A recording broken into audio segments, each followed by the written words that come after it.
Welcome into Kingdom Keys, the official pregame podcast for the Kansas City Chiefs with Maurice Elston and Nate Christensen. I am Nick Schwerdt, and fellas, for the last time in the 2023-24 season for Arrowhead Pride, we are getting ready for a Chiefs matchup. And I don't think any three of us at any point this season, maybe at some point, maybe week 2, week 3 after you beat the Bears, we may have been entertaining this thought, but we were kind of joking before we came on the podcast that even though in each of these individual matchups, Bills game, Ravens game, you gave the Chiefs a shot, it just didn't seem like they were going to be able to string 3 wins together in the postseason to get to this point.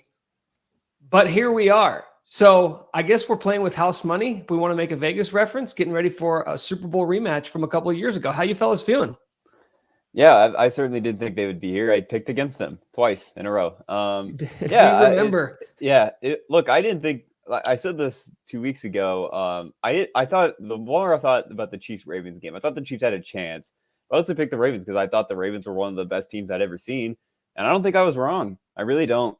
By all the statistics, by what I'd watched all year, that's what they were, and the Chiefs beat that team. Like it doesn't take anything away from Baltimore. I don't think Baltimore should feel wrong for how they were. The Chiefs should win in and beat that team. It's one of the most impressive wins I've ever seen from a Chiefs team, for any team, frankly. I really I was thinking about this in the last 10 years. I think it's one of the best wins I can really remember. Unfortunately, one other one I thought it was with the Patriots at the Chiefs when the D Ford game. But really, it just had us there until the D Ford I know. Reference. My bad. But no, it just speaks to the resilience of this team. It speaks to how special this defense is, which I probably just didn't give enough credit for, even in the regular season. I knew the defense was very good. I think everybody knew that, but I didn't realize it was going to be a historic level defense that it's been. And I'll own that. I did not think the Chiefs would be here, but I'm not going to complain about it, certainly. And we'll see if I predict against them again this week. You'll have to stay tuned for that. Maurice. You know, I think I kept some level of optimism throughout the whole season. You know, it started wavering really towards the end, but I even got a tweet that I cannot wait that if the Chiefs win, I'm going to repost it, because after I think the lost to the Raiders, and that's when everybody started to jump ship, and I literally tweeted out. Me. Including Nate. I had tweeted out, I cannot wait to see the Chiefs win the Super Bowl this year. And when I say I got drug in my comments, so I am waiting for my day of redemption with that. But if I'm still being honest, I am still in a state of shock a little bit, because while I had the optimism, just what you were seeing coming down to the end of the season for the Kansas City Chiefs, it gave you every reason to doubt them. You've seen signs. The biggest thing I always said was when they're looking bad and getting beat, they're shooting themselves in the foot. It was never like somebody was just beating them, or that, somebody was causing them to look bad. It was just all the Kansas City Chiefs shooting themselves in the foot. And I was like, if they can figure out a way to not shoot themselves in the foot, they can beat anybody. And I think that's just what we've seen against Miami, against Buffalo, and against the Ravens, is that even though things didn't really turn around and look like the dynamic offense that we've seen in prior years, they simply stopped shooting themselves in the foot with penalties and turnovers. And the defense has been what the defense has been all year long. We like the storylines and the stuff that comes out after a Super Bowl about a conversation, a turning point, something that everybody can kind of look at and say that was when everything changed for this team. And you kind of just talked about it there. The self-inflicted mistakes, the penalties, the drop passes that plagued this team throughout the season. Haven't seen as much of it in the postseason, but yet the one constant that Nate kind of talked about is that we spent so much time trying to fix this offense and trying to figure out what was wrong with the offense that the defense and the season that they had kind of became like a footnote, right? Where it's like, well, the defense is still playing good. It was never the thing, though. It was never the headline like, hey, this is a damn good defense. This is a top 5 defense, a top 2 defense. And yet here we are, a couple of days before the Super Bowl. And I feel like if we're going to come up with the storyline for the season, it was a role reversal, where the longest time it was, hey, you got Patrick Mahomes, Andy Reid, Travis Kelce. You have an elite offense. The defense just has to be good enough. And now it's you have this elite defense and an offense led by Patrick Mahomes and Travis Kelce. It just needs to be good enough to pick the defense up. And that's exactly what happened in that Ravens game. Yeah, I'm not going to regret anything I said about the offense all season because it was all true. They were bad on offense all season. Yes. And even in the playoffs, they were great against the Bills. They had 2 drives against the Ravens, and then they did nothing else. We weren't wrong. I hope if the Chiefs win this game, we're not going to be like, oh, the offense was actually fine all season. No, it was bad. All the players are frustrated. The coaches were very frustrated. But like you mentioned, because this defense is so good, they were able to just overcome that. And like I mentioned earlier, I thought the Chiefs defense was elite. I didn't think they were historically elite. And that's where I didn't give them enough credit. I thought that in the playoffs against better quarterbacks, they just wouldn't be able to do quite as much to carry the offense, but they're able to do it. And the story of this team is not the offense. When I think of this team 5, 10, 15 years from now, I won't remember much about this offense. I don't have a lot of happy memories of the offense this year, but the defense, this is the best defense I've ever seen in a Chiefs team ever. And I've seen some pretty decent Chiefs defenses. Statistically, they're up there too. So it just speaks to what really is a special unit. And, every year, if the Chiefs win, they were always write the books, I think Pete Sweeney wrote it last year, right? About the story of the team. There shouldn't be much about the offense. It really should just be about this defense and how they were able to just swarm everybody all year and counter every problem and every quarterback and every scheme. It really is just a special unit that I'll remember very fondly for a long time. All right, let's get into this matchup. It is a rematch between the Chiefs and the Niners from Super Bowl 54. We all know how that one ended in favor of the Chiefs, the first of 2 Super Bowls with Andy Reid and Patrick Mahomes. Yet in this one, Kansas City, despite their history and success in the postseason, is an underdog. We'll get into that in a bit. But first, it's a weird week, Super Bowl week. So the injury report, we're recording this on a Wednesday. The injury report isn't official as of the time of this recording. But Maurice, what can you tell us generally about the injury status for some key players on both sides? So for some key players on both sides, of course, we heard the news about the ACL injury to Amina, who he got moved to IR today, and the Chiefs activated wide receiver Scott Moore, who's been on IR, probably missed all the playoff games and probably 3 games prior to that in the end of regular season. So he's activated. As far as everything else, we know Willie Gay missed last game, was going to try to give it the go, but his neck stiffened up in the morning time. Per interview with him yesterday, reports came out saying that he said he was feeling really good. I think that week off probably gave it enough time to really get some work in there to get that loosened up for him. Head coach Andy Reid said there's going to be a long shot for Joe Thuney to go. Said it boils down to Joe Thuney's strength. So I think it's not necessarily a pain thing, but does he have enough strength in that arm to protect himself? But it sounded like a long shot. The practice window for Jared McKinnon was open, but Andy Reid said he's not yet practicing. So that looks a little slim for him to be available for the game. And then, of course, the whole Kadarius Toney blow up that happened and, the reports that came out. He hasn't seen the injury report this week per Andy Reid. But he is practicing. Andy Reid kind of said we'll see if he dresses, which leads me to believe it's still a long shot that he's on the active roster for Sunday. As far as the 49ers go, I think you still got to keep an eye a little bit on Debo. Yeah, but I would think that week's rest, when I'm playing the NFC Championship, I think that week's rest will still have him going on Sunday. So Joe Thuney didn't play in the AFC Championship game. Nate, you mentioned the Chiefs really had 2 good offensive drives, and that was all they really needed to win that game. But those 2 drives, the first 2 drives of the game, took up 15 minutes. So basically a full quarter in 2 drives, and that was kind of the story, is getting the Ravens behind, and then it became a game of them playing behind the 8 ball. Nick Allegretti fills in, did a serviceable job. When you look at the production, though, when you look at how the Chiefs manufactured points on those drives, they did it on the ground. Isaiah Pacheco. That was against, I believe Nate called them one of the best defenses he's ever seen. Or did you go all the way to say it is the best defense? Either way. They were up there. This Niners it's hard defense, to beat Seattle. It's hard to beat the Seattle team, right. But yeah. This Niners defense isn't that Ravens defense, but they don't lack in star power, especially up front. So if Thuney isn't able to go and it's Nick Allegretti in again at left guard, do you have more confidence than you did heading into the AFC Championship game based off what they did against the Ravens? Actually, I think it's easier for the Chiefs not to have Joe Tooney this week because what the Ravens do is a lot of like different stunts and blitzes and different pressures. So for like a guy who doesn't play a lot like Allegretti versus a super smart player like Joe Tooney, you're always worried about like a communication breakdown. And there actually were a couple in that game. Luckily for the Chiefs, the 49ers are pretty much just a rush 4 team. They always kind of just rush the same 4, especially since they have like 4 very good defensive linemen. So the Chiefs can just slide Creed Humphrey to like Allegretti's side, and that kind of cures the problem. They don't really have to worry too much about blitzes or anything like that. And honestly, like Justin Madubuike for the Ravens is better than any interior defensive lineman the 49ers have. And I've mentioned this to a couple before. I'm just like, I'm at the point with this offensive line, and especially the interior, but even sometimes the tackles, like when they face a team that's just like very good at pass rush, I'm just not that worried anymore. Like they've done this so many times. They did this last year against the 49ers and the Eagles in the Super Bowl famously.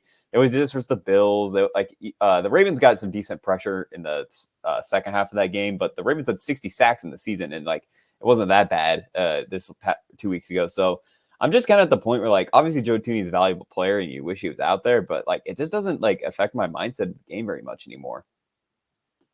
Yeah, and I'm kind of in the same thing. I think Nate alluded to it last week of definitely when it comes to the run blocking that, Allegretti is a little bit superior probably to Joe Tooney when it comes to that, which in turn is kind of the reason we might have seen Pacheco have a decent, well, not really a decent game. They kept using them and it kept it effective. Which I think though with Allegretti, run the ball, let them do it. I think you get a really strong interior with Allegretti, Creed, and Trey Smith in run blocking. So when it comes to that, so I think they'll be fine. I think that Baltimore presented more of a problem from a pass rush standpoint than what the 49ers do. So I really, you would love to see Joe Tooney in there, of course, healthy. But I think if it presents any type of longer-term risk with him playing, it's not worth it. I think we're Allegretti's more than serviceable to get the win for the Chiefs. All right, guys, for the final time this season, let's give our Kingdom keys for a Chiefs victory. Maurice, why don't you start us off? So I think my key to a victory is kind of twofold here. It goes with the Chiefs being able to take advantage. Like Nate said, the Niners have a strong front 4. They have a strong front 4, and then with Greenlaw and Fred Warner and linebackers, their linebackers is a solid linebacking group. So that front 7, that front 6 and 7 is a really solid group. But I don't really feel like their secondary is that strong. We all know Travarius Ward used to play for the Kansas City Chiefs, then signed with them when he was a free agent.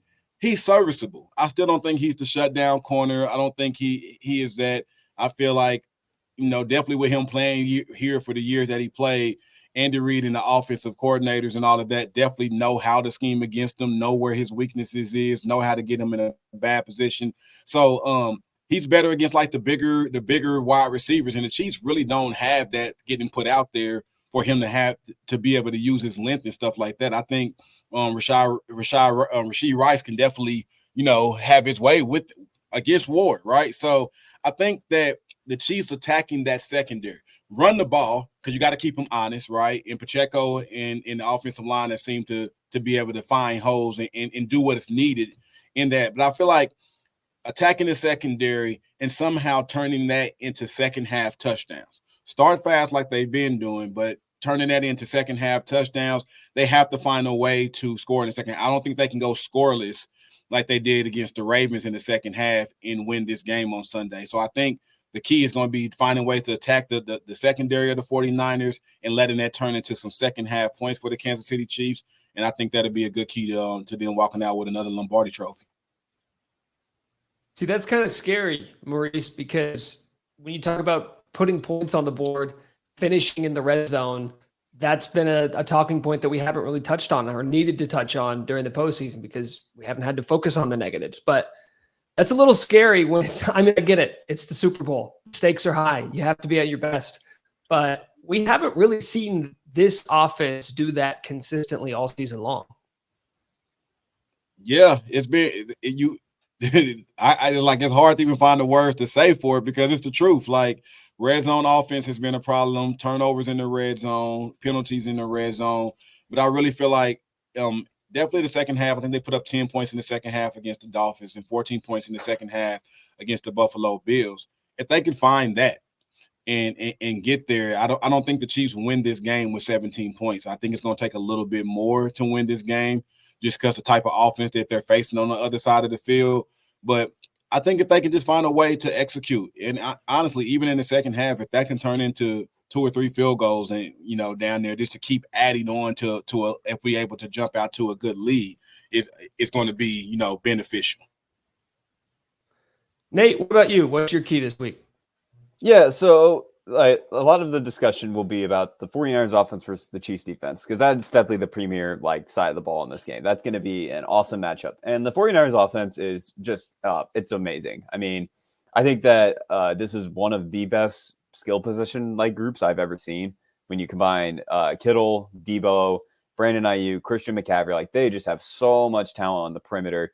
And they have a schemer in Kyle Shanahan who just finds so many different ways to get the ball. They put you in so many conflicts, so many problems. But I think the thing when I was kind of thinking about this matchup is the obvious thing. You got to talk about Brock Purdy. So I could talk about Brock Purdy for forever because I find the discourse on him kind of crazy. But there are Purdy has played well this year. He's operated the offense well. And he definitely adds a level of out of structure that Jimmy Garoppolo never had. I would say he's definitely better than Jimmy Garoppolo. I would definitely say that. But I think what the Chiefs need to do this game is actually fairly similar to what the Baltimore Ravens did, which is Brock Purdy is very turnover heavy. He does he turns the ball over, not a ton, but this is according to PFF, and I have here Brock Purdy is 5th in turnover worthy play rate. And under pressure, he's 4th in turnover worthy plays, 7th in rate and percentage. I meant to say he's 8th in turnover worthy rate play percentage, 5th in total plays. Brock Purdy puts the ball in conflict. And there's a lot of different reasons for that. One, he's not very physically dominant. He's under 6'1". He's barely over 200 pounds. His arm strength is, I would say, below average to poor, honestly, for most NFL quarterbacks. And he's a gunslinger. I think people think of Brock Purdy as this Alex Smith game manager type of quarterback. That's not who he is. Actually, my comparison for him is he's a little bit like Baker Mayfield, but with more mobility and less arm talent, where he thrives under chaos and he thrives under different spots. And that's worked for the 49ers because they have so many good schemed up plays because of their weapons that they just need a little bit of sprinkling of Purdy's kind of scrambling ability. But I think this Chiefs defense could take advantage of that like the Ravens did. The Ravens had 4 interceptions on Brock Purdy before he basically got benched in the 4th quarter. And if you look at other games that they played really good defenses like the Vikings, Purdy was kind of a disaster with turnovers. And Cleveland, he only had 1 interception. But I remember watching that game, there was multiple plays where he could have turned the ball over. And if you watch the playoffs, Brock Purdy puts the ball in conflict a lot, even against the Packers and Lions defenses, who are not very good. The Chiefs defense is much better. And I know it's kind of a thing they haven't forced a ton of turnovers this year, but I think they're going to be able to do that this week. And I think that's a key for them. The 49ers offense will have successful plays. They have a lot of skill talent. They have 2 weeks to scheme up. They have a great play caller. If you remember the Super Bowl against the 49ers the first time, the 49ers moved the ball well. But what did the Chiefs get? They had opportunistic plays with Chris Jones batted passes. They had the turnovers from Jimmy Garoppolo. He threw one over Rashad Breeland, and then he threw one at the end of the game to Kendall Fuller. That's what the Chiefs kind of need to do again this game. If they can get pressure on Brock Purdy, if they can kind of throw off his internal timing, get him to play a little more in chaos, I think this Chiefs defense has enough talent and enough speed that they can kind of take advantage of these turnover opportunities and flip possessions. And if you're able to do that, you can put the 49ers in their worst position, which is putting Brock Purdy in a drop back game against this defense and this secondary. That's the goal. So for me, win the possession battle, force the turnovers, get the 49ers behind, take away some of the runs. And then this Chiefs defense, I think, can absolutely feast. But it is about making sure that you can get those negative plays and take advantage of those when Purdy does put the ball in conflict. So I'm actually going to just jump right into my key, Nate, because I think it's somewhat tied to what you're talking about there with Brock Purdy and the tendency to turn the ball over maybe more than has been discussed this season. And I'm not going to overthink this too much.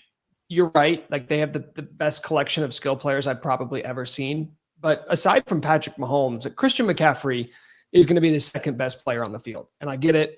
Running backs don't matter. That you want to talk about a discourse I'm tired of, Nate, the Brock Purdy discourse. I'm tired of the running back discourse, and Christian McCaffrey, I think, has quelled that. He's one of the rare ones that really matters, really, really changes things.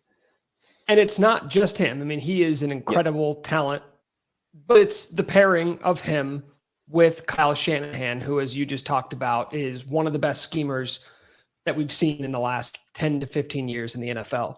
And that pairing has turned him into a legitimate game changer from the running back position. And I'm not going to say the key to a Chiefs victory is stopping Christian McCaffrey, because you're not going to. He's going to have 120 yards from scrimmage. He'll probably have 1 or 2 touchdowns. That's fine, but it's more about the pace of the game and how he can impact that. I think the biggest difference between Brock Purdy and Jimmy Garoppolo when the Chiefs played the Niners a couple of years ago in the Super Bowl is that Kyle Shanahan trusts Brock Purdy to make some throws that he knew Jimmy Garoppolo just couldn't make. And kind of like last week with the Chiefs, where if you think back, like the biggest plays on offense, there's really only a couple, right? The touchdown to Kelsey, the diving catch by Kelsey, and then the last play of the game, effectively, the throw to MVS. And I don't want that to be how the Chiefs lose to the 49ers, where Brock Purdy only has to make 3 or 4 big plays because Christian McCaffrey is picking up 6 to 7 yards per carry or 6 to 7 yards per touch and getting them in advantageous spots in third down. If the Chiefs are going to lose to the Niners, I want it to be because Brock Purdy silenced every critic, right? He goes out there and wins the game. Because if you're telling me that's how the Niners win, then I'll say, okay, well, shoot, I guess we got to start giving this guy a little bit more respect. But I don't want this game to be won because Christian McCaffrey is gashing you up the middle on 1st and 2nd down, and all Purdy has to do is dink and dunk it off to Brandon Ayuk and George Kittle and Deebo Samuel, who are going to turn upfield. I mean, this is the best yak team that we've probably ever seen. Like, Brock Purdy's good. I'll give him that. Brock Purdy is a good quarterback, but he is assisted by having these monsters with yards after the catch. Christian McCaffrey is among those monsters. He's going to get his. I get it, but I don't want him to be the reason that the Chiefs lost, because I think the return of Willie Gay, like him kind of shrugging off any idea that he wasn't going to play, it's going to be huge. It's a huge game for Willie Gay. It's a huge game for Nick Bolton. It's a huge game for all those guys up front, and not letting a 7-yard run turn into a 19-yard run or a 42-yard touchdown. Like, kind of like what Jameson Williams did against the Niners last week. Like, you have to beat him at the point of attack and not let them rack up those yak yards, because that is what the Niners do. It's what they want to do. I don't think there are any surprises there as to what they're going to try to do with Christian McCaffrey. It's all going to be about execution. This team has shown that they can execute it, and they've passed every single test that has been thrown their way. Just look at last week, what they did against Lamar Jackson. I want to see Brock Purdy be put into those positions that you talked about, Nate. I want him to be in many positions where it's, let's find out if you're that dude or not, because we're not going to let all the other dudes do all the heavy lifting and you only have to make 2 or 3 big plays. Yeah, I agree. I think this is going to be a huge Drew Tranquil game. I think his coverage against running backs and his mobility, him and Willie Gay, I think their athleticism and speed at the linebacker position is going to be huge this game. And in containing McCaffrey and being able to do that. And maybe, Shamari Connor, coming in and be able to cover, add an extra cover guy out there. I think, those type of guys that can help do that. And if you put – I'm with you both. Let's put Brock Purdy in the position where he has to win this game, and let's see what he does. If they can win it on the back of him, they have earned it. Yeah, no, for sure. And the thing about McCaffrey is it's not just like the running ability, it's also like where he aligns, how he does out of the backfield. Like I mentioned earlier, he is one of like the few running backs that like truly is like a game-changing running back that we have anymore, because it's also like the versatility. Like, you can put him in the slot, you can put him in motion, you can give him the ball in different ways. But I'm kind of going to reference that Ravens game again. Like, Christian McCaffrey got yards against the Ravens. Like, he looked really good. Like, the 49ers kind of got early success running the football. But again, it's about that game script, right? Take him out of that. Like, I guarantee you Kyle Shanahan, and I shouldn't say I guarantee, I would bet that Kyle Shanahan's game plan this week has a lot of Deebo Samuel and a lot of Christian McCaffrey plays. I think if I remember right, the Super Bowl when they played in 2019, like, there was a lot of Raheem Mostert runs. Deebo Samuel, I think, got multiple carries. Like, I think they're going to do everything they can to be like, all right, the Chiefs, this is a defense that has if their one major weakness, if you want to say, is that they're not a great run defense, I think it's overblown. Kyle Shanahan's going to test it. He's not going to go in this game just dropping back all the time if he doesn't need to. So the Chiefs are going to have to prove that they have they're ready for all the different alignments and motions and stuff like that. And then they're just going to have to stop the run enough to where they can get the 49ers out of it. All right, guys, it's time for game predictions. Let's find out which way Nate is going. I'm honestly surprised by this line. Chiefs +2. I think a lot of people, like if you would have told me a month ago that the Chiefs and the Niners were going to be facing in the Super Bowl, I'd say, well, Niners by 6 maybe. But based off what we've seen in the postseason, I'm honestly surprised this isn't closer to a pick 'em. Nonetheless, I think I just maybe gave a hint as to which way I'm going. Nate, why don't you start us off, man? So I famously picked against the Chiefs twice in a row. I own it. I was wrong. This feels like a bad omen, but I think the Chiefs are going to win big this week. This feels like a bad omen since you picked against them twice, and now I'm picking the Chiefs. But I think this Chiefs 49, I think this matchup for the Chiefs is actually like really nice. And I'll kind of dive into it. One, I think Andy Reid with 2 weeks for Steve Wilks' defense is going. I think the Chiefs are going to look the best they've had like on offense all season. We've seen the Chiefs have success against these 49er defenses, including last year. That's with DeMeco Ryans. DeMeco Ryans is a great defensive coordinator. Steve Wilks is not, I'm not saying he's bad, but he has not replicated the results that DeMeco Ryans has. Their pass rush is nowhere as fearsome. It's still good, but they're not quite as good as they were in previous years. I think the Chiefs are going to score a lot of points. I think Andy Reid's going to come up with a great plan. I think they're going to run the football well. And like I mentioned, I think the 49ers will have successful plays on offense. But I don't think they're going to – I think Brock Purdy's going to turn the ball over early and often. Brock Purdy's not looked that good this postseason, frankly. It has not been a great postseason performance, and this is the best defense he's ever faced. This is a team with a ton of Super Bowl experience. I have no doubt the Chiefs I don't think the Chiefs are going to be nervous at all. This is basically the exact same team as last year. I don't expect them to be nervous at all. So I think the Chiefs will force turnovers, and I think they'll capitalize. And I think they get the 49ers in a super pass-heavy script, and I think – against this secondary, against our pass rush, I don't think that's a good formula for success for the 49ers at all. So final score, I'm going to go 34-17 Chiefs. Again, like I said, I feel like it's a bad omen since I picked against them twice.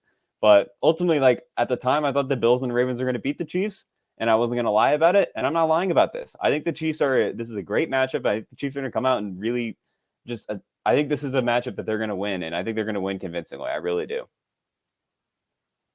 Okay. I wasn't expecting that. I'll be honest. I hope this is not the Nate Christensen kiss of death ahead of the Chiefs' chance to win. Yeah, if it's bad, you won't see me ever again. It'll be a long off season for you, pal. All right, Maurice. How about you? How you feeling? If the Chiefs lose, it's Nate's fault. I'll take it. I'll take it at that point. I won't even complain. I'll take all of it. But I'm not mad at him because I'm almost in the same exact boat that he is. I think this is a favorable matchup for the Kansas City Chiefs.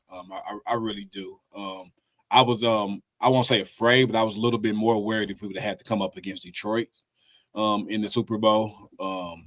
But I think the last few times the Chiefs have played the San Francisco 49ers, they haven't struggled to do almost anything against them. And that's when the 49ers had a better defense, in my opinion, kind of like what Nate said. I really don't think the Chiefs are going to have a problem moving the ball. It seems like against Miami, against Buffalo, and the Ravens early on that the offense has figured out some things, right? It's settled in. Travis Kelce is looking like Travis Kelce of the previous season. He felt like he just waited for the postseason to open up and find the fountain of youth. I think he still gets his, right? Rashee Rice. I think the Chiefs have just found something on offense and balance it out with Isaiah Pacheco. I don't think you get Patrick Mahomes here with another chance to win back-to-back Super Bowls that he kind of let slip through his fingers because of a decimated offensive line the first time. I don't think you get him here and he loses this game. I just really don't. And I just feel like the defense has been what they've been all season. It doesn't fall apart on Sunday. I actually think it rises up to another level on Sunday. And we're going to see the best of the Chiefs defense, the best of Chris Jones. I think Trent McDuffie will get his first ever interception in the Super Bowl. I think that it's crazy. An all-pro cornerback, right? Never had an interception. It is insane. Some of them been ready. Yeah, some of them have been right in his hands, but like we can get him to catch it. But I think this is going to be the week that he has it. I'm going to go 28-17. I think 28-17, Chiefs double-digit win. I think it starts off maybe a little close, but at some point, late second quarters, early third, Chiefs just start the coast a little bit. Okay, so, I remember last year getting ready for that Super Bowl against the Eagles, and I was nervous because the Eagles were a team that checked every single box, right? They had all of these studs on defense. They had an MVP candidate at quarterback. They had a litany of weapons. I didn't know if the Chiefs were going to be able to stack up. And at the same time, it was because, hey, the offense is good, but are they that good? The defense is good. Are they that good? And we know how that game went. This game, I'm kind of in the same boat as you, where my level of confidence in the Chiefs almost makes me nervous. Like, what am I missing? What's wrong with me that I'm going into this game against a team that has looked like one of the best teams in the NFL all season long? And I'm like supremely confident that the Chiefs, who have been plagued by miscues all season, are going to win this game comfortably. I think Isaiah Pacheco is the guy who, like, if I'm making prop bet, I'm all over that dude. He's looked so great in the playoffs, and I think it's a great matchup with what the Niners do defensively. Like, I think this guy is going to feast. I really do. And I don't think the Chiefs overcomplicate things. And that's been kind of a theme of this postseason is, okay, this is who we are. Let's be the best version of this. I think a lot during the regular season, it was, hey, let's build on this. What can we get out of this guy? What can we get out of that guy offensively? And I think in the postseason, it's no more tinkering, no more experimenting. These are the guys we trust. These are the guys who are going to play. And we've seen a lot more reliance on that core three offensively of Rashee Rice, Travis Kelce, Isaiah Pacheco. I think defensively, like you mentioned, Nate, great matchup. It's going to come down to Brock Purdy. Like, are you going to make enough big plays against this defense? Maybe the best defense you've faced all season long. And I'm so excited to see what Spags has drawn up for him with the exotic blitz packages and kind of confusing him with guys coming from the secondary, like whether it's Justin Reed or Trent McDuffie, L'Jarius Sneed, like somebody's going to have a big sack. One of those guys is going to have a big play in a crucial moment that I think we're going to look back on, much like we look back on the Nick Bolton pick six from last year. So I'm going to go Chiefs. I don't know if this is as comfortable as you guys, but I'm going to go 24-17. I think 24 would be a great outing from this offense and a defense that just hasn't given up points to anybody all season long. 24-17, Chiefs win. This is bad, guys. We're all predicting comfortable wins for the Chiefs in the Super Bowl.